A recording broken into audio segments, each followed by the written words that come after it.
Assalamualaikum warahmatullahi wabarakatuh. Kami berkunjung ke museum yang ada di Kota Langsa. Museum ini adalah peninggalan dari Belanda.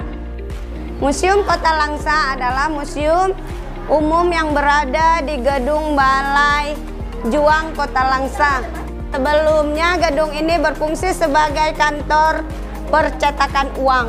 Bangunan Balai Juang bercat putih peninggalan kolonialisme Belanda itu tepat berada di tengah pusat Kota Langsa, Provinsi Aceh.